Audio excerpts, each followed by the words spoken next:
I knew in my heart that I could do more, but I felt in my mind that I didn't have what it took. I wasn't smart enough. I didn't have a college education. I didn't have enough money. I didn't have the right contacts, but I felt in my heart I could do more. What was stopping me? The willingness to do what I knew. So I decided to learn. What is it about you that's different than your friends? That you decided, I know I can do more than what I'm doing. I know I can have more. How many of you know that? Raise your hands, please. So you've come here to increase your skill set. Let us say together, skill set. So that you can begin to expand your achievements. See, that's the difference between people who make it and people who don't make it. They don't take the time to do what you've done, to come here, invest the time and energy to develop and sharpen your skill set so you can cut through the obstacles and the stumbling blocks and the failures and the disappointments and the setbacks that will be out there waiting for you. And I can tell you, based upon my own experience, you have a power in you to overcome anything that you are confronted with. I can tell you that there's something about you that no matter what life throws at you, you will overcome it. You and I are cut from the same cloth. We're branches of the same tree. There's something in you that attracted you here, that brought you here. I only attract millionaires or millionaires in training. Some of you right now, some of you hear me with your ears, but there's some of you can feel me in your heart. You can feel me, you understand. I've been there. I've hit a wall. I know what it is to question yourself and ask yourself, am I crazy? Can I do this? I know what it is to doubt yourself. I blame the manufacturers. I blame my negative relatives. They were always putting me down. I blame my cynical neighbors. They were just selfish, looking out for themselves. Wouldn't loan me any money. I blame the community. I blame the economy. Hey, that's a pretty good list for not doing well, isn't it? I thought it was a good list. I will never forget this one day. Mr. Schoaf was very kind, but he was also very blunt, which was helpful for me. If he hadn't been blunt, I would have missed some things. On this particular day, with a kind of question mark look on his face, he said, Jim, just out of curiosity, tell me how come you haven't done well up until now? Excellent question, right? Well, so I wouldn't look too bad, I decided to go through my list. How I ever had the nerve to do that, I don't know, but I did. I went through the whole list. The government, taxes, prices, everything. He was very patient and let me go through it all. When I finished, he looked over my list very carefully and said, Mr. Rohn, big problem with your list. You aren't on it. How brilliant. And how true. When I went to work for him a few months later, I learned very quickly to tear up my list of reasons for not looking good and threw it away. And then I got a fresh piece of paper and I put one word on it. Me. There's a Black Heritage spiritual that says, it's not my mother nor my father, nor my brother nor my sister, but it's me, O Lord, standing in the need of prayer. See, I used to blame everything outside for my lack of progress, until I found the problem was inside. For a big share of my life, I kept looking for the answers to do well outside, and I found out the answers were inside. Success is not something you pursue. Success is something you become. What are you going to do starting today that will make a difference in how your life works out? What are you going to do? See, if you don't do something starting today that will make a difference, guess what? It's going to be the same. And you can guess what the next 5 years are going to be like. Just look at the last 5. The next 5 years will be like the last 5 unless you, Major Key, make all the changes. Now sometimes, for some people it will continue, but sure enough, here's where it usually levels off. If there are no more exams to take, if there's no demand to get out paper and pencil, why read any more books? Now you will just learn by some experience, just getting out there and by doing it wrong and doing it right and stumbling around. You learn some. But can you imagine what would happen if you kept an accelerated learning curve all the rest of your life? Can you imagine what you could learn to do, the skills you could develop, the capacities you could have? So here's what I'm asking you to do. Be that unusual person who keeps up his learning curve. Succeeding in life is not usual. It's unusual.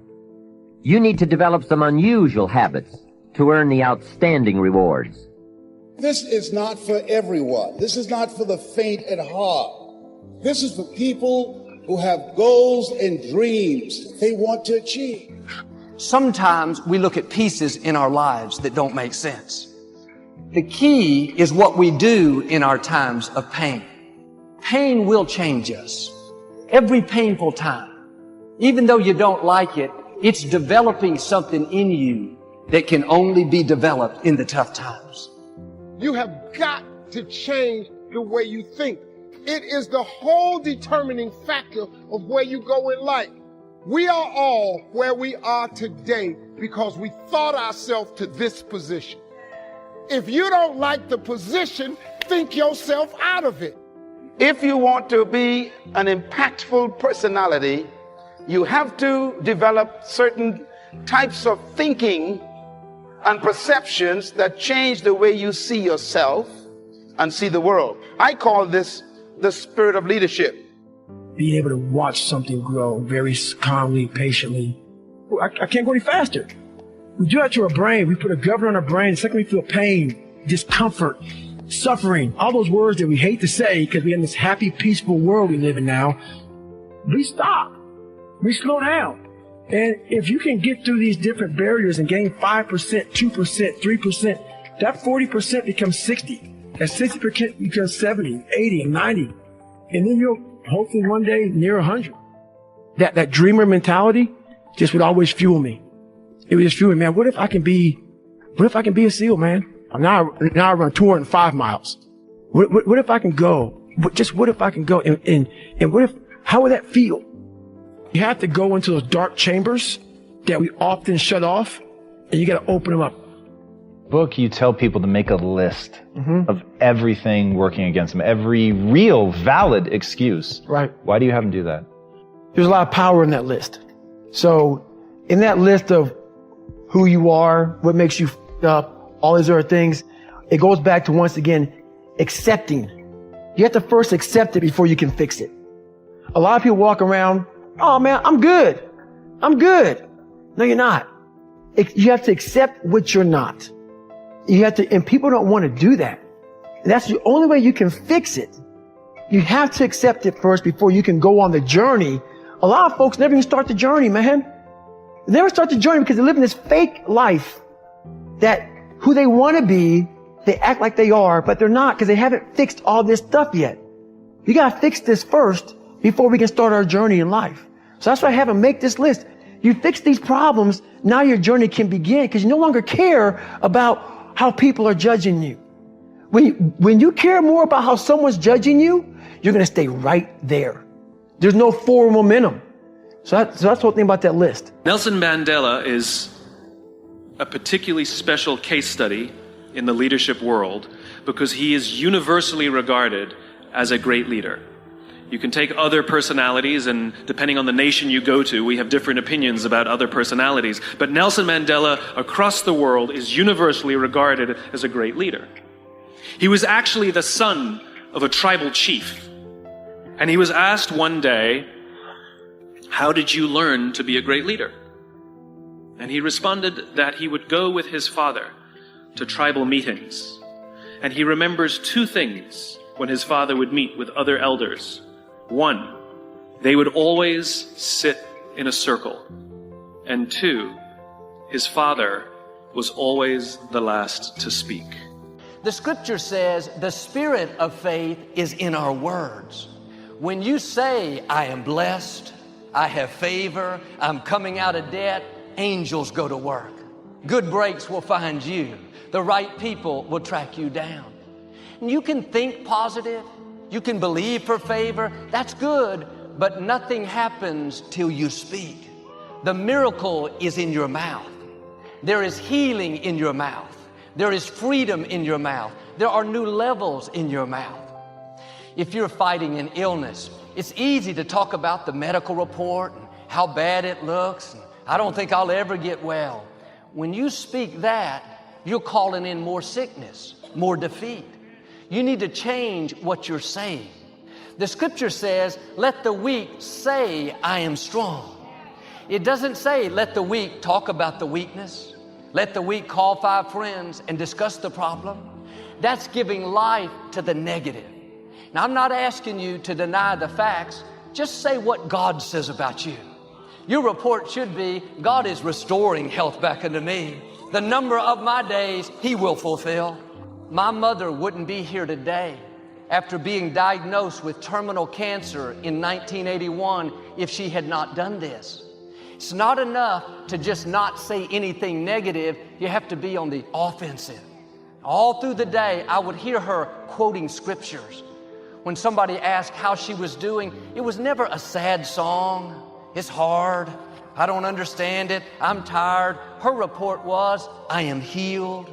With long life, God will satisfy me. What He started in my life, He's going to finish. She didn't feel healed. She felt weak, but she said, I am strong. The medical report said she was done, but she said, I will live and not die. She got in agreement with God and released the miracle in her mouth. 38 years later, she's still alive and healthy. Are there miracles in your mouth waiting to be released? Joel, when I break this addiction, then I'll tell people I'm free. You have to tell them first. Every day you need to declare, I am free, I am clean, this addiction does not control me. Every time you say, I am free, in the unseen realm, chains are broken, strongholds are loosed, freedom starts heading your way. You keep speaking it, and you will become what you're saying. You are prophesying your future. When David faced Goliath, a giant twice his size, it wasn't a coincidence that he looked at him and said, this day I will defeat you and feed your head to the birds of the air. He wasn't just being positive.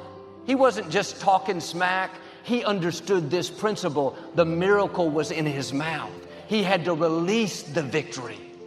What if he would have said, wow, I thought I wanted to face Goliath, but look how big he is. I don't have any armor. I don't feel qualified. I don't think I have a chance. If he would have talked defeat, we wouldn't know who David was. If he would have just thought positive, I believe I can do it. I believe I've got what it takes, he wouldn't have defeated Goliath. He knew he had to speak it. I will defeat you. You may have a giant in your path, a giant of debt, a giant of depression, a giant of sickness. Like David, you need to announce to that giant, I will defeat you. You will not keep me from my destiny. The forces that are for me are greater than the forces that are trying to stop me.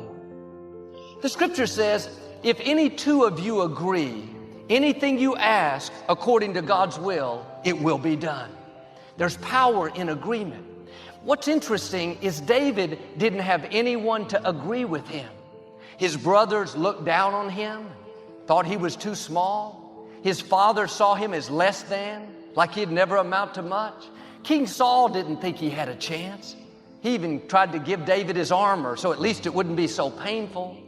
Nobody was there to encourage David, to say, hey, David, you can do this. We believe in you. You've got what it takes. There are times, like with David, you can't find anyone to agree with you. But I've learned if you'll come into agreement with yourself, if you'll get your heart and mouth in agreement and start speaking victory, declaring that you are well able, that you are blessed, that you will defeat the addiction, then even though others don't agree, because you're in agreement with yourself, you will see giants defeated. You will accomplish dreams that others thought were impossible. Now, don't be discouraged because nobody is cheering you on and nobody sees what you see. Sometimes God puts things in your heart that other people don't understand. Seems too big, too impossible. Instead of encouraging you, they'll do just the opposite. You think you can beat that sickness? I don't know. My grandmother died of the same thing. You still think you're going to have a baby? After all these years, you're kind of getting up there. You really believe you can build that orphanage, write that book, lead your company in sales, move into that nice neighborhood? I just don't see it. The good news is they don't have to see it. You don't need them to agree with you. Come into agreement with yourself. Get your heart and words going in the right direction. Start talking like it's going to happen. You have to say it before you'll see it. When David went out to face Goliath, all the Israeli army and all the Philistine army were watching. Here was this teenager with no military training, no experience, young, small, looked like a boy. In front of all of them, he had the audacity to say with confidence, Goliath, I will defeat you. Some of them made fun, ridiculed. Even Goliath laughed and said, am I a dog that you'd come at me with a stick? Sending this little boy, is that all you've got? The people around you may not see the greatness in you. They'll judge you by the outside, by your size, your experience, your background, your nationality. Don't let them talk you out of what God put in your heart. Do like David, keep speaking the victory in spite of what the naysayers think. Keep declaring your vision in spite of what experts are telling you. They don't know what God put in you. Don't let their negative words keep you from speaking positive, faith-filled words. When we were trying to acquire this place, the former Compaq Center, it was like David versus Goliath. The company we were up against was the largest taxpayer in Texas, a huge real estate company. And there were plenty of people that didn't think we had a chance. Not just our critics, but even some of the experts. Deep down, I knew God put this in my heart. So I announced to the congregation that we were going to purchase the Compaq Center. Over the next 3 years, we had all kinds of opposition. Plenty of times where it didn't look like it would ever work out. I was tempted to talk about what I saw. Our opponents are so strong. They have more funds. I don't see how this can happen. But I understood this principle. We give life to what we speak. If you start speaking the negative, agreeing with the doubt, talking about how big the problem is, you are giving life to the wrong things. Your words can keep you from your destiny. In the scripture, an angel told a man named Zechariah that his wife was going to have a baby. He was surprised because they were too old to have children. Zechariah said to the angel, are you sure? Look how old we are. The angel said, yes, Zechariah, it will happen. But because you doubted, you will remain silent and not be able to speak until the child is born. That's how powerful words are. God knew if Zechariah went around talking defeat, I don't see how, we're too old, it would have kept the baby from being born. God has put dreams and promises in your spirit that may seem too big, impossible. You don't have the resources, the experience, the connections. Don't do like Zechariah and talk yourself out of the miracle. Get in agreement with God. Dare to declare what He says about you. Maybe you're facing an illness. There's no sign of it getting better. You're right where Zechariah was. How can this happen? The medical report says no way. God has done His part. Now it's up to you.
you.